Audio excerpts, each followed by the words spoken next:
Hello， 大家，我现在来到了紫关赤坎的赤溪里。前段时间我在 FB 上收到一条留言，是赤溪里的里长来给我留言说，他们赤溪里是很有故事、很有文化、很有内涵的一个里，问我要不要来走走看看，他来当向导，我当然要啊。所以今天我就来到了赤溪里，来看看赤溪里是个怎样的地方。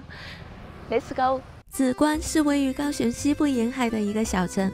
我现在在的赤溪里是位于紫关西部沿海的一个里。赤溪里曾经是个热闹的小渔村，因为海平面的侵蚀，传统渔村的没落，这个地方也逐渐变得沉默。但被记录起来的老屋和传统店家，只待有人轻轻推开，它的轮廓便会再次清晰起来。说到赤溪里，就挖到了里长的口袋名单，让我不仅吃到了平价朴实、咸香 Q 弹的素食面，醇香浓郁、细滑脆弹的红豆豆花，还有带着坚果香气的古早拿铁。不过，里长的见面礼是带我去吃了一家在地开了50几年的无名肉粽羹。它是我们在地有超过50年的老店。那这一家以前它不是卖肉粽，也没有卖吃的，是杂货店。那以前我们这边都是捕鱼的都会去他的杂货店那边聚会啊，吃东西啊，然后就问老板说，哎，有没有什么东西可以吃？我就想说，要不然就包个肉粽，大家来吃这样子，然后就变成杂货店没开了，就变成卖肉粽跟羹。哦，哎，有50年以上了。好，都是在地人会吃的嘛。对，好，在地人会吃的。一个羹汤，一个肉粽，里长慢慢从赤溪里的一砖一瓦、一草一木开始聊起来。以前我们这边。包括那个蚵仔寮跟赤坎这边捕鱼的蛮多的，然后以前我们这边都捕鱼很有名，全台湾很有名的。里长继续聊到如何收集在地故事，那都是找当地的一些耆老。对，然后他隔年就离开了。那还好我有访问到他，那就是以前捕鱼的一些文化，把这些记录下来。对。还聊到如何做里长，我去找老师来教我们。要去怎么设计一张地图？里长不仅是里长，现在还在负责赤溪里的旅游导览。我会很喜欢，就是大家来我们社区走，然后我会介绍我们社区给大家认识这样子。然后让我这样子去推广我们社区，包括电视台都来拍影片。聊到这里，我先问问你们，有看过《林日公祭》吗？这个警察有没有很熟悉？没有错，他就是里长。里长是个拍了7部电视剧的里长，本身也是有演戏啊，真的？你演什么？我演过7部戏了。哇，真的？我演过那个警察，有演过那个所长，那个警察局的所长，有演过代书，也有演过摄影师。那这样会不会感觉很累？还是你很乐意享受其中？很乐意哈，多种身份的那种。对，多种身份，而且可以去尝试。不同的人生，而且去了解说，整个拍片过程是怎么样，蛮长的啊。剪到这里，我突然想起来，忘了跟大家说，这家店的 CP 值还蛮高的，量多实在还不错。赤坎分为赤坎里、赤溪里和赤东里。吃完出来的这条路叫赤坎南路，是赤坎最热闹的一条街，属于赤坎里。虽然刘里长是赤溪里的里长，但在赤坎里的街上也仍然像在走星光大道。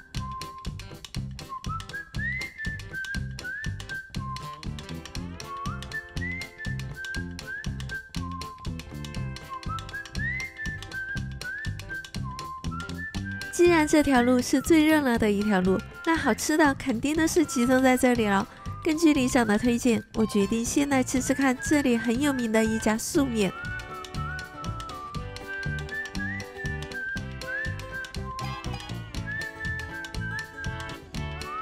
刚刚我在点餐的时候，有个大姐问我为什么会知道这家，我说里长推荐。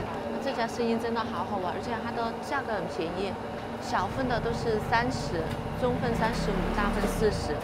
看面端上来的时候，上面有一层那种肉燥，应该不是肉，应该是其他的豆干之类的去炒的料，有一点豆芽增加爽脆度，然后再是面条，这个面条煮的软硬程度刚刚好，比较有韧性，也很裹这种酱料的味道。好吃，它的干米粉也好吃，只是看大家喜欢哪种口感，面和米粉都好吃。当归里面的料是这种豆皮，哇，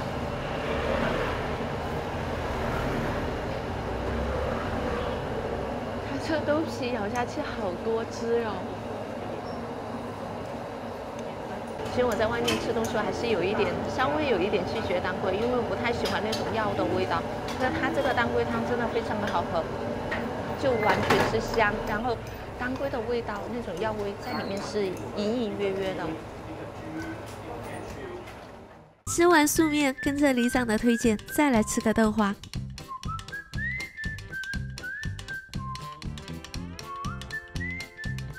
吃个豆花。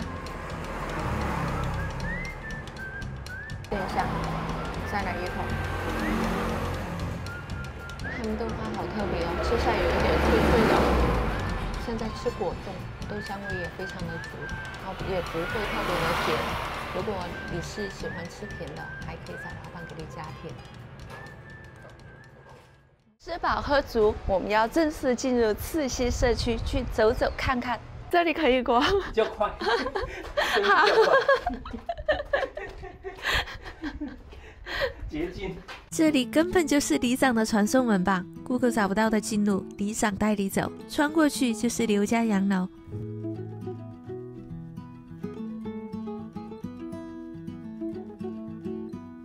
我们走进赤溪社区的第一个景点就是刘家的一个古厝。那这个古厝今年是有100年了。然后它很有意思的是，我觉得以前的人很讲究，这个地砖是十字砖，然后这个是第1层，然后走到这边有个台阶，这里仍然是个十字砖。就是你走在外面的时候敲门，请问有没有人？主人说可以进，可你只能站在那边哦，然后再过了这个台阶，然后再在这里，主人说你再可以进，你才可以再进来。跨上这个台阶，这里是龟背壳，你仍然要等主人邀请你进去，你才能进去，然后再在这里等，然后站在这里，再上一个台阶。这里就是人字砖，包括它里面都是人字砖。人字砖就说明你才是进入到了这家房子的主人的真正的房间里面，就邀请你真正的进去，它才会铺人字砖。然后他们很有意思的是，这个柱子是方的，然后这一个柱子是圆的，就是有一个俗语就说的是做事情要有圆有方，就是你要有规矩，你又要比较圆润，你做事情才能成嘛。它的窗户是一种木雕的窗户，这个是一个喜字，从里面看出来的话，它就是一个喜字透出来的。觉得以前的人真的非常的讲究哈。然后还有这种它是一个芭蕉叶，上面是一个兔子，寓意多子多孙的意思。然后这一栋建筑很特别的是，它这里有一个楼梯，这个楼梯是可以上去的。我们上去可以看到整个赤溪里的景色，上去看一看。和这个楼梯稍微有一点点的窄。刘家的地在赤溪里只有一个地号，这个地号上的房子有50几间。我也是登上洋楼才知道，现在看出去的景色在以前几乎都是刘家的土地。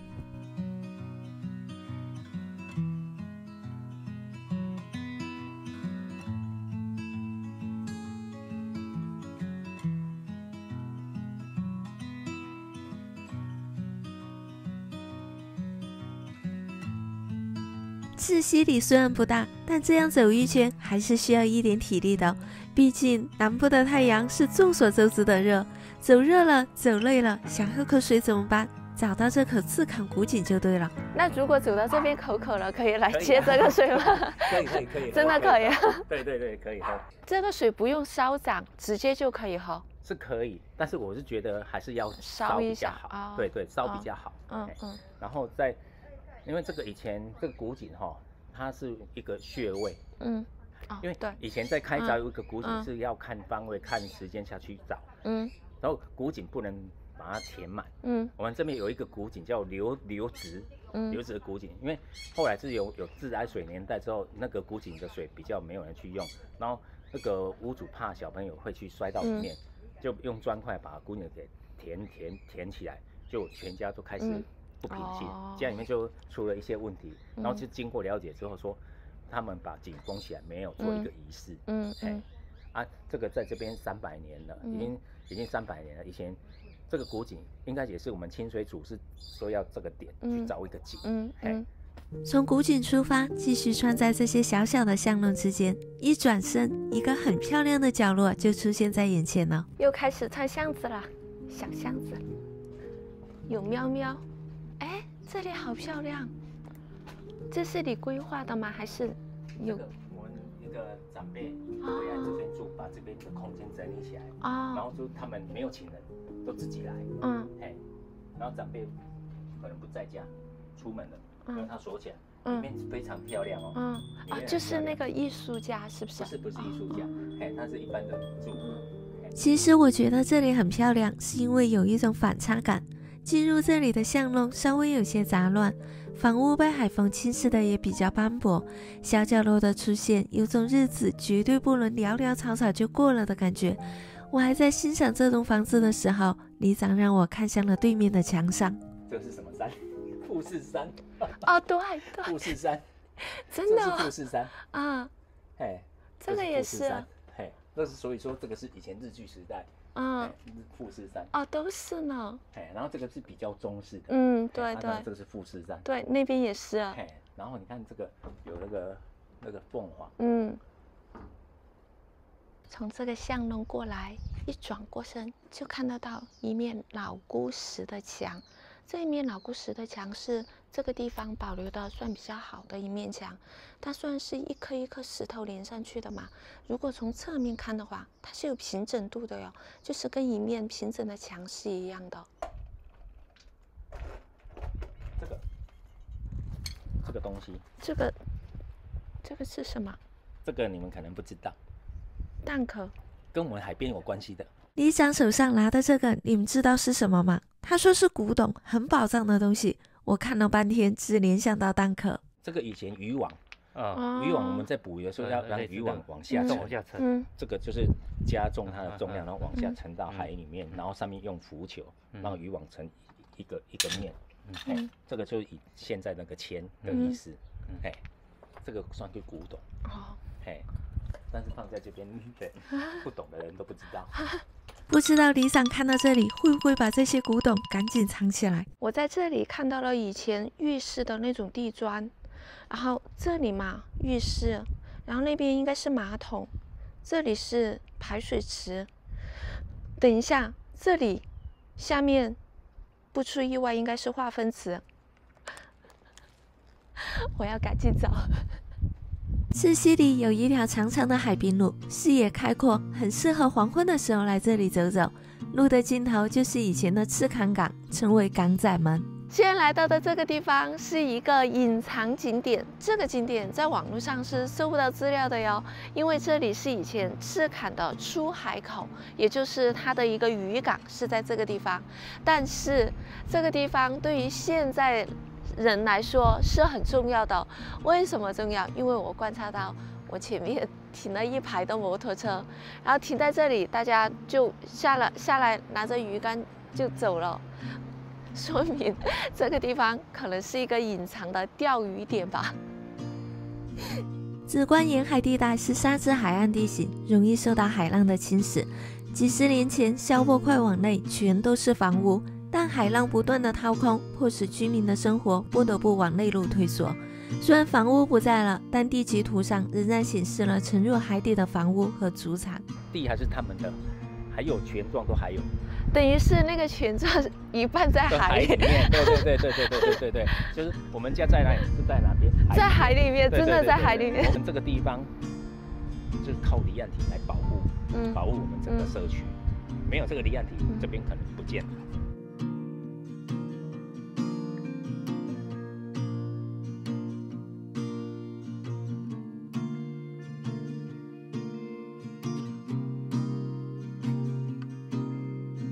赤溪里逛了一圈下来，好像是没有便利商店的，但还好这里有这个里唯一的一家咖啡厅。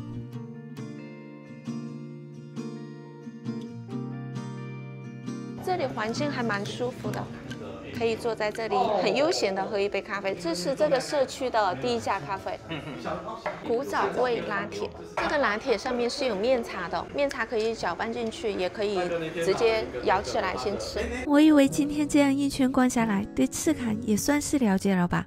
但其实赤坎和客仔寮之间还有一层竞争关系，也就是赤坎是赤坎，客仔寮是客仔寮的分明感。北子关是比较就是种蔬菜啊、种水果啊的这一种，南子关就是我们赤坎这边，我们比较是捕鱼的，所以那个人的个性很不一样。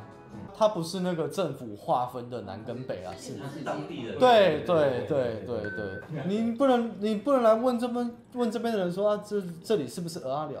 会生气。那因为老一辈没有，这当然也是有故事啊。因为老一辈他们可能第一个这边都是捕渔船的，所以他们会有你要有点像是船，他们都有他们的 team， 对，他们的自己的队伍，或者是啊我们邻居的，我们就一起出航然后去捕鱼。早期又不是有那种鱼雷探测的啊，你可以去知道说鱼在哪什么之类的，反而都是眼睛看，然后先抢先赢，抢夺了，对。所以我们之前有一些船长就有来分享，就是他们早期我们这边很多有一个鱼叫乌鱼子，是我们这边很厉害的。然后早期他们是会在船上就拿那个鱼标慢互丢，然后船上打来打去，或者是靠到人家船上，爬到人家船上去打架，把人家打走。对，所以鹅阿寮是鹅阿寮，赤坎是赤坎，然后再往前是弥陀是弥陀，然后弥陀那边又还有很多不同的小地方，对，然后大家都会有这种区域性。订阅一下，记得点赞，还有分享，没问题，拜拜，拜拜，路上小心啊。关于赤溪里的故事差不多在这里就要结束了。赤溪里不大，人口也只有900人左右，但这里却是个故事比人还多的地方。如果你刚好有半天的空闲，刚好不知道要去哪里，或许赤溪里就在等着你。这集影片就结束了哟，感谢大家的观看，拜拜。重庆，你知道？你有在看啊？我有订阅啊，真的？那你怎么默不作声？大哥最近是我们这边的那个地基组，最近很常来，常来我们这边聊天干嘛？